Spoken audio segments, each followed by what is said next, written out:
Bonjour et bienvenue. Aujourd'hui, on se penche sur un texte assez singulier, Discours d'observation sur la situation en Palestine, signé Khalid Omana. C'est, disons, une analyse très directe des institutions internationales, et ça va plus loin, ça propose même des alternatives technologiques. Notre but, voir un peu les points clés, les solutions envisagées. Oui, bonjour. C'est un document qui articule une critique forte, notamment vis-à-vis des Nations Unies. Et il amène des notions comme le diversionnisme tout en esquissant un futur où l'intelligence artificielle jouerait un rôle majeur. Franchement, ça soulève pas mal de questions fondamentales. Exactement. Alors, allons-y. Le point de départ, c'est une critique, on peut le dire, assez acerbe des Nations Unies. Tout à fait.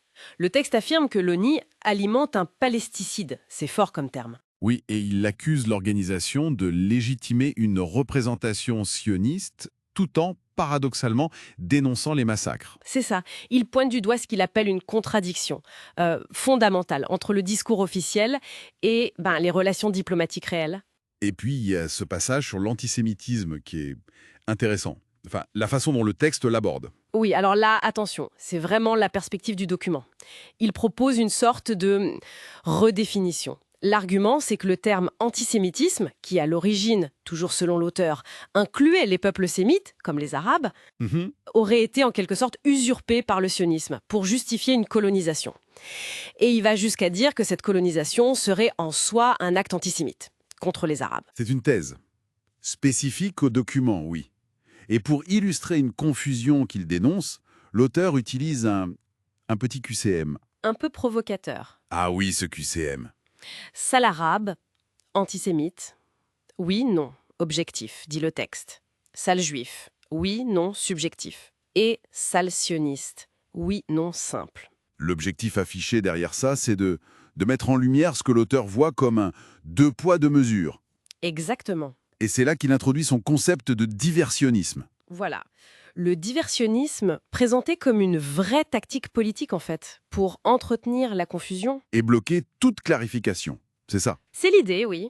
Ce qui permettrait, toujours selon le texte, que l'impunité perdure.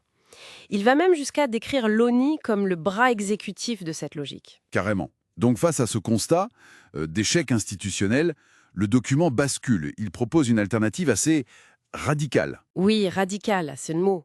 Un autopilotage mondial, géré par des IA, des intelligences artificielles dites éthiques. Et ici, deux projets concrets. Oui, d'abord Patriot.es, ce serait une zone de libre-échange euro-américaine, D'accord. pilotée par IA donc.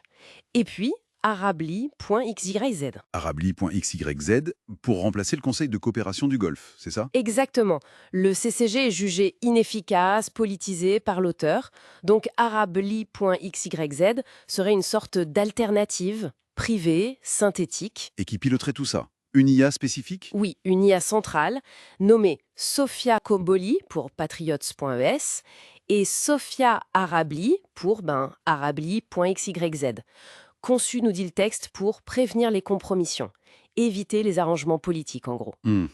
L'argument de fond, c'est que l'humain serait incapable de résoudre ces questions moraux complexes. C'est un peu ça, oui. L'incapacité humaine, telle que décrite dans le document via l'exemple palestinien, justifierait cette transition vers des systèmes gérés par IA, pour garantir la justice, la durabilité, là où les institutions humaines auraient échoué. C'est une vision très futuriste.